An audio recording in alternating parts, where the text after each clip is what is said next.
अरे भावा, मी काय त्यांना कमी लेखत नाहीये रे. भाई तू आहेस कोण त्यांना कमी लेखणारा? हा? आणि तुझ्या लेखण्याने कोणाला काय फरक पडतोय? हे बघ, तुला हर्ट करायचं नव्हतं. अरे मलाही माहितीये ते महामानव आहेत ते. हो का? हे माहितीये तुला? मग तुला माहित असलेले हे महामानव त्यांची 14 एप्रिलला असते जयंती, आणि आज 6 डिसेंबरला त्यांचा महापरिनिर्वाण दिन आहे. चाले हेही माहित नव्हतं तुला? सो सॉरी यार, मी खरंच कन्फ्युज नाही झालो. ठीक आहे. बघ भाई, तू एक काम कर, तू खरंच पळ US ला. कॉंग्रॅच्युलेशन्स.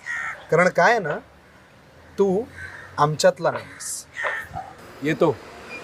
जय भीम.